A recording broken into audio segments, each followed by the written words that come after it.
નમસ્કાર વિદ્યાર્થી મિત્રો, આપણે આ કોવિડ-19 ની મહામારીના સંદર્ભે ઓનલાઈન શિક્ષણનો પ્રારંભ કરેલો છે।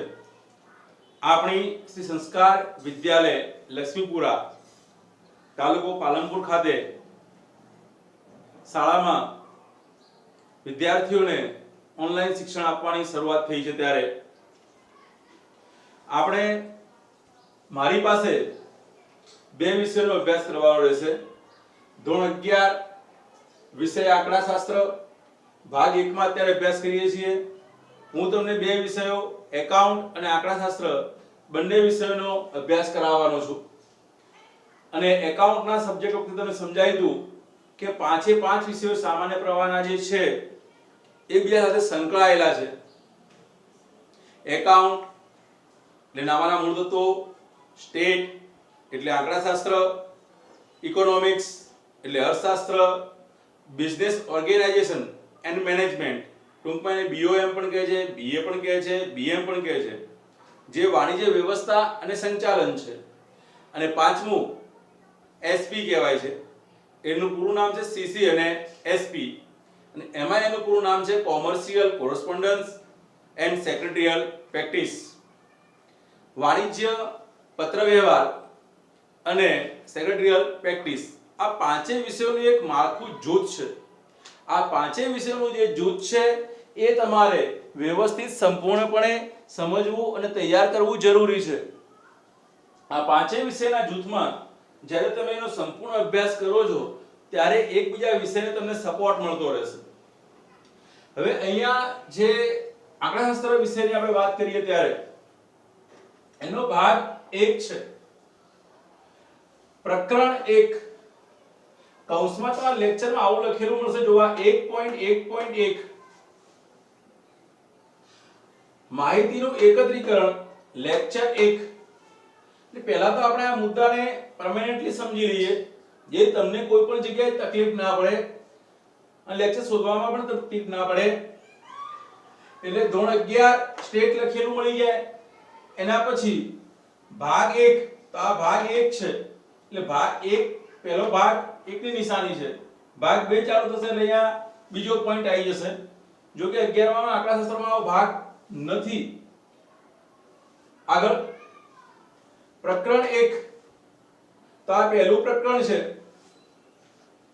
અને આ જે છેલ્લું ભાગ જે છે તમારે એ પ્રકરણ 1 ના સંદર્ભમાં એનું લેક્ચર પહેલું છે। એટલે આ જે પોઈન્ટ બતાવે છે એ લેક્ચર 1 બતાવે છે। આ મુદ્દો ખાસ સમજી લો, આ 1 એટલે લેક્ચર 1 તમારું, અને આ 1 એટલે પ્રકરણ 1, અને આ ભાગ 1 ના સંદર્ભની વાત છે। 11 માં આપણે એક જ પાઠ્યપુસ્તક છે એટલે તમારે એનો પ્રશ્ન ઓછો આવશે। આગળ માહિતીનું એકત્રીકરણ કલેક્શન ઓફ ડાટા અને આંકડાશાસ્ત્રનો ઉદ્ભવ અને વિકાસ આપણે હાલ લેક્ચરમાં ચર્ચા કરવા જઈ રહ્યા છીએ। પહેલા તો પાઠનું નામ માહિતીનું એકત્રીકરણ એ સમજી લો। માહિતીનું એકત્રીકરણ એટલે માહિતીને એકત્રિત કરવી। દાખલા તરીકે આપણી સંસ્કાર સ્કૂલના વિદ્યાર્થીઓની માહિતી એકત્રિત કરીએ, એમાં પણ આપણે દાખલા તરીકે માધ્યમિક અને ઉચ્ચતર માધ્યમિક વિભાગ જે આપણે સંકુલ ભેગું ગણાય છે એનો એકત્રીકરણ કરીએ। એમાં 9મા ના વિદ્યાર્થીઓ, 10મા ના વિદ્યાર્થીઓ, 11મા ના વિદ્યાર્થીઓ, 12મા ના વિદ્યાર્થીઓ એક ગ્રુપ પણ એક પડે।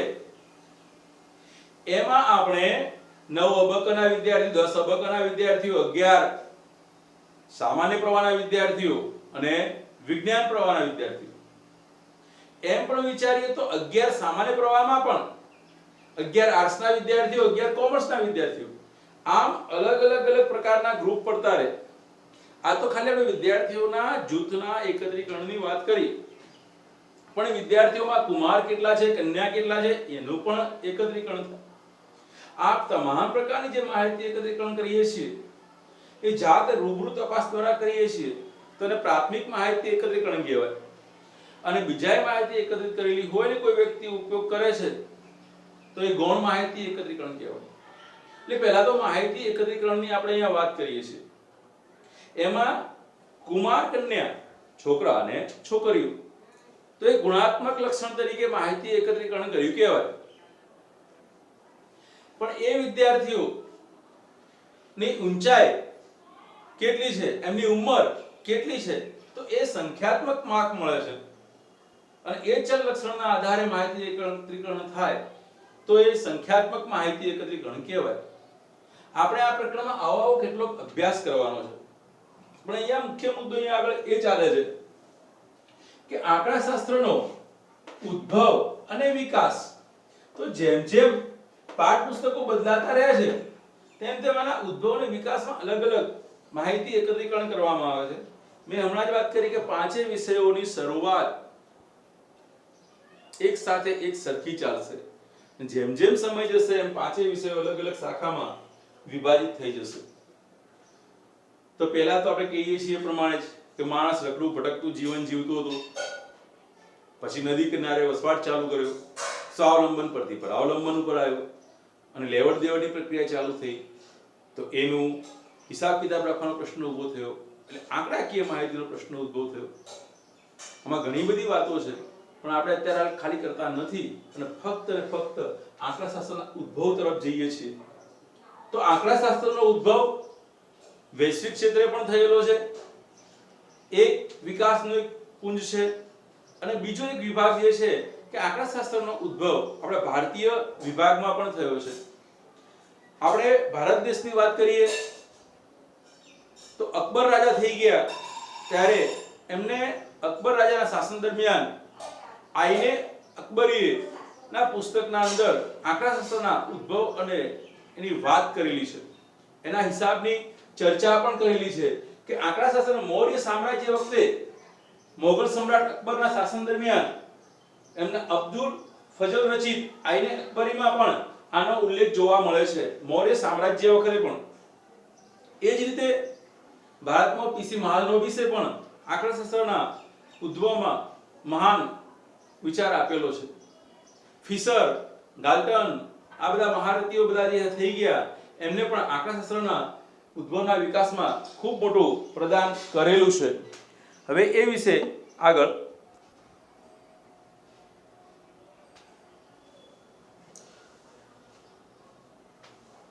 અહીંયા જો આગળ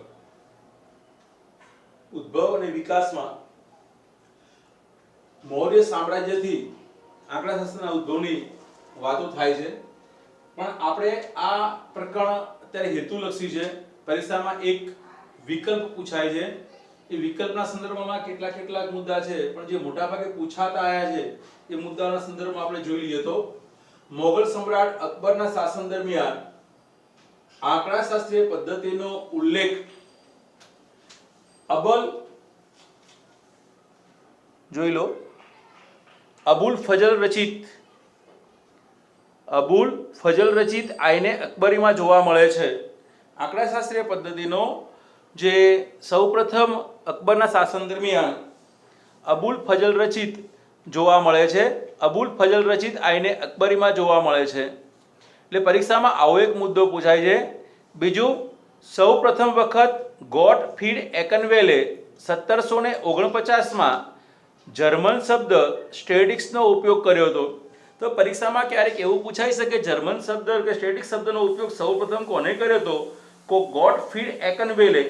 હવે આપણે વિકલ્પો આવે છે તેમાં એક એક વિકલ્પનો આપણે એ રીતે ઉપયોગ કરીને યાદ રાખવાનું હોય છે કે સૌપ્રથમ વખત સ્ટેટિક્સ શબ્દનો ઉપયોગ કોને કર્યો હતો? તો ગોટફ્રીડ એકનવેલે કર્યો હતો.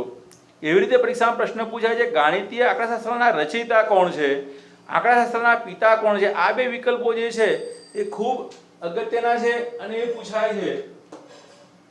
એટલે આ બે એવા વિકલ્પો ટૂંકા ખાલી એક ગુણ માટે ક્યારેક પૂછાય છે. એટલે ગાણિતીય આંકડાશાસ્ત્રના રચયિતા કાર્લ પિયર્સન હતા.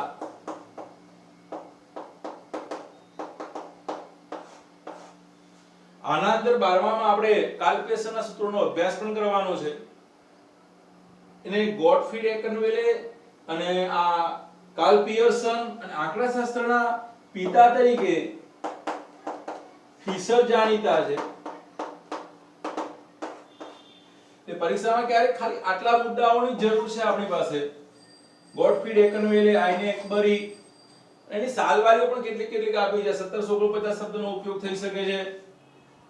એ સિવાય પણ આપણી પાસે કેટલાક નામ એવા પણ જે છે કે ગેલ્ટન અને કાર્લ પિયર્સને પણ ગાણિતીય આંકડાશાસ્ત્રના ઉદ્ભવ અને વિજ્ઞાનના ઉદ્ભવ રાજકારણમાં એનો ઉપયોગ કર્યો હતો.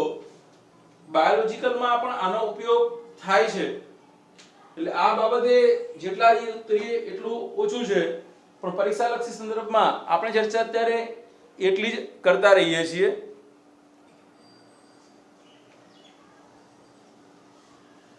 હવે આગળના મુદ્દામાં ભારતમાં આંકડાશાસ્ત્રનો ઉદ્ભવ અને વિકાસ. તો ભારતમાં આંકડાશાસ્ત્રનો ઉદ્ભવ અને એનો વિકાસ આપણે કોઈ પ્રકારના ટૂંકનો તો આની પૂછાતી નથી. વિદ્યાર્થી મિત્રો, આ જે પહેલું પેજ છે પાઠ્યપુસ્તકમાં આગળ ભાર આપ્યો છે એનો, બીજા પેજથી શરૂઆત થાય છે. એ પેજમાંથી ફક્ત એક માત્ર એક વિકલ્પ પૂછાઈ શકે છે, બીજું કોઈ શું આમાં છે નહીં.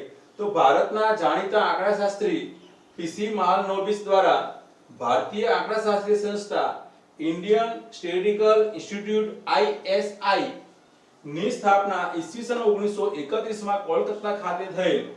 પરીક્ષામાં પ્રશ્ન આ રીતના પૂછાય છે કે ભારતના જાણીતા આંકડાશાસ્ત્રી કોણ હતા? તો પ્રોફેસર પીસી મહાલનોબિસ હતા.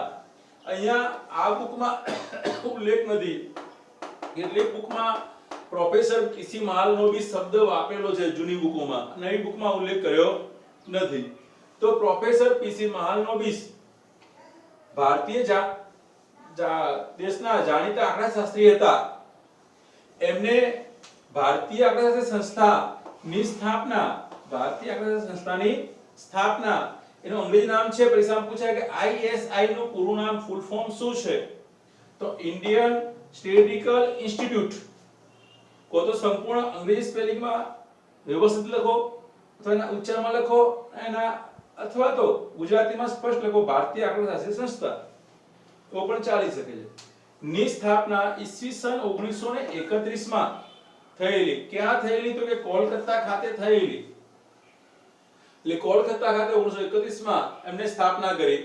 બીજો પીસી મહાલનોબિસ વિશે, પીસી મહાલનોબિસ બીજી પંચવર્ષીય યોજનાનું માળખું તૈયાર કરી દીધું એમને. એટલે બીજી પંચવર્ષીય યોજનાનું માળખું પીસી મહાલનોબિસે કરેલું છે. હવે આપણે આના આંકડાશાસ્ત્રના જે માહિતી શું છે એ કહેવા માંગે છે એનો આપણે અભ્યાસ કરીએ છીએ. કોક્સ્ટન અને કાઉડને આંકડાશાસ્ત્રની વ્યાખ્યા આપેલી છે કે જે આંકડાશાસ્ત્ર એ વિજ્ઞાન છે જે આંકડાકીય માહિતીનું એકત્રીકરણ, પૃથ્થકરણ અને અર્થઘટન કરે છે. એ મુદ્દો પરીક્ષા માટે અગત્યનો છે.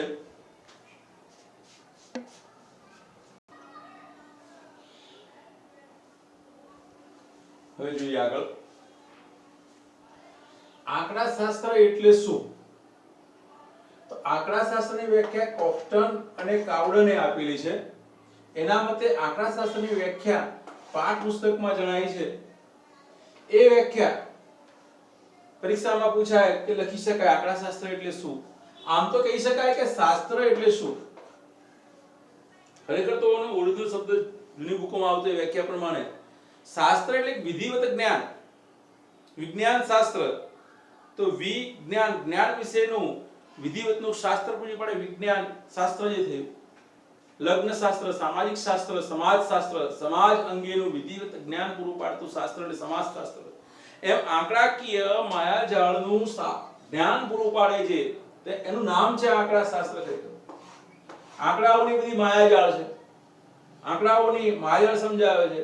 કયા આંકડામાં કેટલો ફેર, આગળ આપણે જેમ જેમ પ્રકરણ ભણીશું, અભ્યાસ કરીશું ત્યારે ખ્યાલ આવશે. તો આંકડાશાસ્ત્ર એ વિજ્ઞાન છે. નામમાં પણ કીધું હતું કે નામો એટલે શું? તો આર્થિક વ્યવહારને યોગ્ય રીતે નોંધવાની કળા, અને વિજ્ઞાન એટલે નામો. એમ નામાની વ્યાખ્યા છે કે કળા અને વિજ્ઞાન એટલે નામો. તો આંકડાશાસ્ત્ર પણ એક વિજ્ઞાન છે. ચોક્કસ એના સિદ્ધાંતો છે. એક ચલમાં ફેરફાર થાય છે તેના બીજા ચલમાં ફેરફાર થાય છે. તમે આંકડાશાસ્ત્ર વિશે 9 અને 10 માં પણ અભ્યાસ કરીને આવ્યા છો. કેટલાક સૂત્રો એ જૂના કામ આવશે, કેટલાક સૂત્રો આપણા નવા ઉપયોગ કરવા પડશે. પાઠ્યપુસ્તકમાં જે છાપેલા સૂત્રો એનો આપણે ઉપયોગ કરવાનો રહેશે. ક્યારેક કેટલાક ફેરફાર સાથે હું શીખવાડું છું એનો ઉપયોગ કરવાનો રહેશે. એટલે કે આનો મતલબ એમ છે કે એક જ દાખલાનો જવાબ અલગ અલગ રીતે લઈ શકાય છે. એનું ચોક્કસ સિદ્ધાંત અને વિજ્ઞાન છે. એક ચલમાં ફેરફાર થઈ જાય, તમારે 1% ફેરફાર થઈ જાય તો તમારી ટકાવારી વધી જાય છે, બરાબર, અને એક વિષયમાં રિઝલ્ટ ઘટી જાય છે તો તમારી ટકાવારી ડાઉન થઈ જાય છે.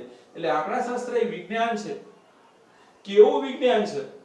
તો જે આંકડાકીય માહિતીનું, હમણાં વાત કરી હતી આપણે શાળાની માહિતીનું એકત્રીકરણ કર્યું, આંકડાકીય માહિતીનું એકત્રીકરણ કર્યું, બધી માહિતી એકત્રિત કરી, વરિષ્ઠના આધારે પણ એકત્રિત થઈ શકે, વિદ્યાર્થીનો રૂબરૂ તપાસ દ્વારા પણ કરી શકાય છે. એનું પૃથ્થકરણ કર્યું, 9 અબક, 10 અબક, 11 સામાન્ય પ્રવાહ, એમાં આર્ટ્સ અને કોમર્સ, વિજ્ઞાન પ્રવાહ, દરેક વર્ગ વાઇઝ પણ એનું કુમાર કન્યામાં વિભાજિત થાય. એ સિવાય જ્ઞાતિ જાતિવાદ પણ વિભાજિત થાય, ઉંમર પ્રમાણે પણ વિભાજિત થાય, ઊંચાઈ પ્રમાણે પણ થાય, વજન પ્રમાણે પણ થાય. એટલું જ નહીં, ખાલી માહિતીનું એકત્રીકરણ કરવું, એનું પૃથ્થકરણ કરવું એટલું જ નહીં, ખરું છે અર્થઘટન કરે છે. એનું અર્થઘટન કરે ત્યારે એક વિજ્ઞાનની કામગીરી કરે છે. ખાલી માહિતી એકત્રિત કરી દીધી એનો કોઈ અર્થ નથી. એના કારણે અર્થઘટન કરીને આગળ આપણે કયા બુદ્ધિગમ્ય નિર્ણયો લઈ શકીએ છીએ એ બાબતને ફલિપાલિત કરે, એનું નામ એ આંકડાશાસ્ત્ર છે. પરીક્ષામાં એવું જરૂર નથી ફિક્સ તમે આ પ્રમાણે વ્યાખ્યા લખો. આંકડાશાસ્ત્ર સમજાઈ શકે એવી કોઈ પણ વ્યાખ્યા લખી શકો છો. આંકડાઓનું વિચિત્ર જ્ઞાન પૂરું પાડે એનું નામ આંકડાશાસ્ત્ર છે. કોક્સટન અને કાઉડરની આપેલી વ્યાખ્યા છે, પરીક્ષામાં પૂછાય છે તો આપણે એ પ્રમાણે એ લખવાની રહે છે. હવે સંખ્યાત્મક માહિતીને ગુણાત્મક માહિતી તરફ આપણે આગળ જવાનો પ્રયત્ન કરીએ છીએ. અહીં સુધીની જે વાત હતી એ બધી હેતુલક્ષી વાત હતી. ફક્ત એક માર્ક્સના પહેલા વિભાગમાં વિકલ્પ આવે છે એના સંદર્ભે વાત હતી. હવે આંકડાકીય માહિતીના શાસ્ત્રના અભ્યાસમાં આપણે હવે જે જ્ઞાન પ્રાપ્ત કરવા જઈ રહ્યા છીએ એ જ મુખ્ય જ્ઞાન છે કે જે આંકડા દાખલાઓ માટે આપણે કામ આવશે. અત્યારે તમને આ લેક્ચરમાં અત્યારે થોડીક ચર્ચા કરી લઉં છું, પછીના પ્રકરણમાં આપણે વિશેષ ચર્ચા કરીએ છીએ ત્યારે એક સમષ્ટિ તપાસ અને નિર્દેશ તપાસ નો આપણે અભ્યાસ કરવાનો છે. બીજા લેક્ચરમાં જો અભ્યાસ કરીએ છીએ સમષ્ટિ, તો પહેલા સમષ્ટિ સમજવી પડે, પછી એની તપાસના સંદર્ભમાં આવીએ, પછી નિર્દેશ સમજવા પડે, એના તપાસ સંદર્ભમાં આવીએ. તો સંસ્કાર શાળાના 1000 વિદ્યાર્થી છે. તો આ 1000 વિદ્યાર્થીઓ એ આપણી સમષ્ટિ કહેવાય. કહેવાનો મતલબ કે અભ્યાસ હેઠળ આવરી લેવાયેલા સમૂહને સમષ્ટિ કહેવાય. અભ્યાસ હેઠળ આવરી લેવાયેલા સમૂહને સમષ્ટિ કહેવાય. આ સંસ્કાર શાળાના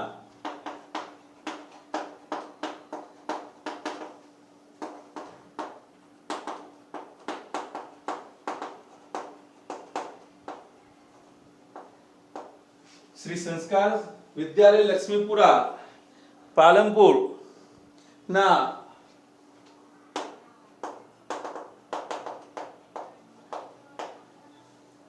દાખલા તરીકે 1000 વિદ્યાર્થીઓ છે. એમના ઊંચાઈ, એમના વજન, એમના અભ્યાસ અંગેની માહિતી એકત્રિત કરવી હોય તો આ 1000 વિદ્યાર્થીઓ સમષ્ટિ કહેવાય. તો સમષ્ટિ કેપિટલ N 1000 વિદ્યાર્થી થયા આપણી પાસે. એમની આપણે તપાસ કરવા જઈએ છીએ તો કુમાર કન્યા વિશે કે જે દેખીતી રીતે આપણને મળી જાય એવી બાબત છે તો એ ગુણાત્મક માહિતી એકત્રીકરણ કહેવાય છે. હવે આ 1000 વિદ્યાર્થીઓ દરેકે દરેકની તપાસ કરીએ છીએ તો એ સમગ્ર તપાસ થાય તો એ સમષ્ટિ તપાસ કહેવાય. પણ આ 1000 વિદ્યાર્થીઓમાંથી કોઈ ચોક્કસ પદ્ધતિનો ઉપયોગ કરીને, નિશ્ચિત પદ્ધતિનો ઉપયોગ કરીને આમાંથી કેટલાક વિદ્યાર્થીઓને પસંદ કરીએ છીએ અને એમના પાસેથી માહિતી એકત્રીકરણ કરીએ છીએ. તો આમાંથી જે પસંદ થયેલા છે બાળકો, વિદ્યાર્થીઓ, નિર્દેશ n તરીકે દર્શાવાય છે. દાખલા તરીકે 100 વિદ્યાર્થી પસંદ કરીએ છીએ.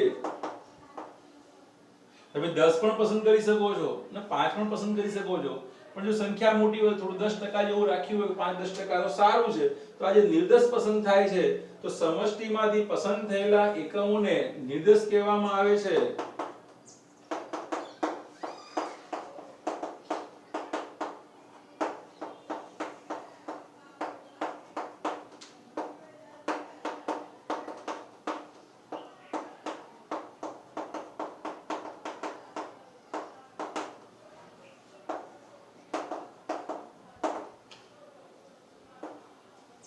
સમષ્ટિમાંથી પસંદ થયેલા એકમોને નિર્દેશ કહેવામાં આવે છે. એટલે આપણે આ વિશે આગળ વધુ એક પછી એક અભ્યાસ કરવાનો છે. એટલે આમાં ખાસ મુદ્દામાં આપણે આજે કેટલા મુદ્દાઓનો અભ્યાસ કર્યો છે એની ચર્ચા કરી લઈએ. તો આજે છેલ્લે આ ભાગમાંથી પરીક્ષાલક્ષી પૂછાય એવા મુદ્દાઓ તો એક આઈને અકબરી મૌર્ય સામ્રાજ્યના સમયથી ભારતમાં આંકડાશાસ્ત્રનો ઉદ્ભવની શરૂઆત થઈ. ત્યારબાદ સમ્રાટ અશોક અકબરના શાસનકાળ દરમિયાન આના આઈને અકબરી પુસ્તકમાં પણ આનો ઉલ્લેખ જોવા મળ્યો છે. આંકડાશાસ્ત્રના રચયિતા કાર્લ પિયર્સન અને આંકડાશાસ્ત્રના પિતા ફિશર છે.